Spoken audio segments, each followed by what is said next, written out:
Hi friends, welcome back to Preventive Health Solutions. This is KP Singh, nutrition advisor and integrative dietitian. और दोस्तों आइए आज हम बात करेंगे नमक यानी कि साल्ट का हार्ट हेल्थ से क्या रिलेशन है। तो दोस्तों जैसा कि नॉर्मली हम जानते हैं कि अगर हम नमक ज़्यादा खाते हैं तो हमारा बीपी बढ़ सकता है।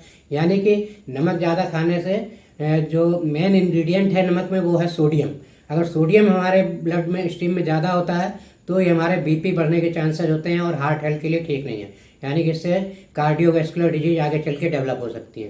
तो दोस्तों ऐसा नहीं है कि अगर देखा जाए तो स्टैंडर्ड के हिसाब से देखें तो एक नॉर्मल हेल्दी आदमी को 5-7 ग्राम से ज़्यादा डेली नमक नहीं खाना चाहिए। और अगर किसी को हार्ट की प्रॉब्लम है थोड़ी बहुत तो उसे 3 ग्राम से ज़्यादा नमक डेली नहीं खाना चाहिए। लेकिन इस स्टैंडर्ड को शायद ही कोई मेंटेन कर पाता हो।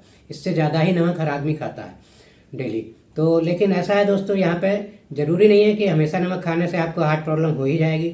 यहाँ पे एक्चुअली डिपेंड करता है कि जो लोग हार्ट को लेकर रिस्क फैक्टर्स के साथ अपना जीवन व्यतीत कर रहे हैं या उनकी लाइफ स्टाइल ऐसी है जिसमें कि हार्ट डिजीज के लिए या हार्ट प्रॉब्लम का रिस्क फैक्टर जुड़ा हुआ है, उनको नमक बहुत स्ट्रिक्टली कंट्रोल करना चाहिए।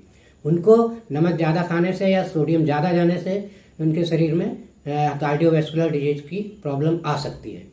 तो दोस्तों यहाँ पे मार्केट में बहुत सारे नमक बेचे जाते हैं, अलग अलग क्लेम किए जाते हैं। तो नॉर्मली कॉमनली 3 तरह के नमक होते हैं। एक वाइट कॉमन साल्ट होता है जो समुद्री पानी से बनाया जाता है, सी वाटर से बनता है।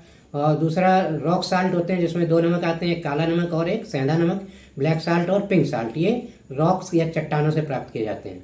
तो दोस्तों नमक कोई भी हो, उनका मेन इंग्रेडिएंट सोडियम क्लोराइड ही होता है। और उसमें से भी जो सोडियम है वही मेनली रिस्पॉन्सिबल होता है हमारी हार्ट हेल्थ के लिए। तो दोस्तों आजकल जैसे वाइट कॉमन साल्ट को दूसरे नामों से भी बेचा जा रहा है, उसमें कुछ दो फॉर्म्स और इसके बेचे जाते हैं। एक लो सोडियम साल्ट के नाम से। लो सोडियम साल्ट में भी 2 कैटेगरी हैं। एक में क्लेम किया जाता है light salt. Light salt means जिसमें नॉर्मल कॉमन साल्ट से 15% सोडियम कम होता है। और एक और ब्रांड एक और है मतलब साल्ट की फॉर्म जिसमें कहा जाता है कि ये सुपर लाइट है। सुपर लाइट मतलब लगभग 30% नॉर्मल साल्ट से उसमें सोडियम की कमी होती है। लेकिन प्रैक्टिकली मैंने दोस्तों कई घरों में सर्वे किया और पाया कि 90% से ज़्यादा लोग इस चीज़ का उपयोग अपने दैनिक लाइफ में नहीं कर पाते लो सोडियम होने का। क्यों नहीं कर पाते? आप बड़े शौक से खरीद तो लाते हो लो सोडियम साल्ट कि हाँ लो सोडियम साल्ट है, इससे सोडियम कम मिलेगा और हमारी हार्ट हेल्थ अच्छी रहेगी। लेकिन दोस्तों होता क्या है प्रैक्टिकली, जो लो सोडियम साल्ट हैं ये नॉर्मल साल्ट से कम नमकीन होते हैं। तो जब कम नमकीन होते हैं तो इनको नॉर्मली हम कोई भी खाना बनाते हैं तो टेस्ट के हिसाब से साल्ट डालते हैं, नाप के। बहुत कम ही लोग साल्ट डालते होंगे। तो जब टेस्ट के हिसाब से डालते हैं तो ये साल्ट हमें नॉर्मल साल्ट जितना डालना है उससे हमेशा ज़्यादा साल्ट डाल लेते हैं। अगर नॉर्मल साल्ट हमें 1 चम्मच से जितना नमकीन हो रहा है तो अगर लो सोडियम साल्ट डालेंगे तो वो 1 चम्मच में उतना नमकीन नहीं होगा और हम टेस्ट के हिसाब से उसको थोड़ा नमक बढ़ा देते हैं क्वांटिटी, मतलब 1 चम्मच से ज़्यादा डाल देंगे। तो इस तरह से क्या होता है, जितना हमने सोचा था कि सोडियम हमें कम मिलेगा वो सोडियम की कमी हम एक्स्ट्रा नमक अपने टेस्ट के अनुसार डाल के पूरा कर देते हैं। तो इसका कोई मतलब ही नहीं रह जाता लो सोडियम साल्ट खाने का, जब तक कि आप क्वांटिटी को स्टैंडर्डाइज नहीं करेंगे। अगर आप 1 स्कूप नॉर्मल साल्ट का टेस्ट जितना नमकीन होता है उतना खा रहे हैं, अगर आप 1 ही चम्मच लो सोडियम साल्ट भी डालें, भले ही आपको टेस्ट में कम नमकीन लगे तो भी आप उतना ही डालें, तब तो उसका फ़ायदा मिलेगा, अन्यथा इसका कोई फ़ायदा नहीं मिलेगा।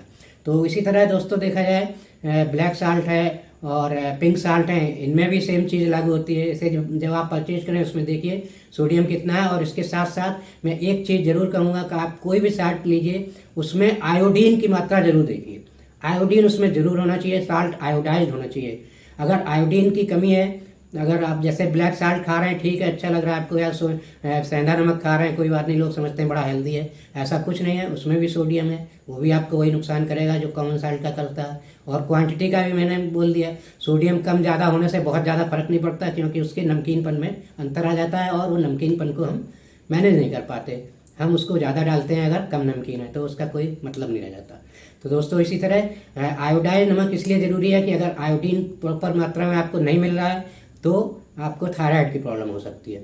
तो आप जब भी कोई नमक खरीदें तो आप इस बात पर मत जाइए कितना सोडियम है क्या है, उसमें देखिए तो आयोडीन है कि नहीं, आयोडीन है तो वो नमक अच्छा है। और सोडियम की जहाँ तक बात है तो आप कोई भी साल्ट लीजिए लेकिन आप अपने टेस्ट को बदलिए, मतलब कम नमकीन खाइए। इस बात से फर्क नहीं पड़ता आप कौन सा साल्ट ले रहे हैं, आप अगर कम नमकीन चीज़ खा रहे हैं तभी आपको फर्क पड़ेगा कि आप सोडियम कम ले रहे हैं। अदरवाइज ये यूँ ही आप मतलब किसी भी ब्रांड का लाते रहेंगे और मन ही मन खुश होते रहेंगे, लेकिन उसका कोई असर आपकी बॉडी पर नहीं पड़ने वाला। जैसा आप नॉर्मल साल्ट खा रहे हैं वही उस साल्ट से भी हो रहा है। तो दोस्तों, आशा है ये जानकारी आपको अच्छी लगी होगी साल्ट को लेकर, और इस बात का ध्यान रखिए। और नमक अगर कम करना है तो अपने टेस्ट को बदलिए, कम नमकीन चीज़ें लाइक करिए। तो दोस्तों, इसी के साथ मैं ये वीडियो यहीं ख़त्म करना चाहूँगा। आशा है आपको पसंद आया होगा। पसंद आया तो लाइक करिए, शेयर करिए, और चैनल सब्सक्राइब नहीं किया है तो सब्सक्राइब कर लीजिए, जिससे ऐसी फैक्चुअल इन्फॉर्मेशन मैं टाइम टाइम पर आपको शेयर कर सकूँ। Thank you very much. See you in next video.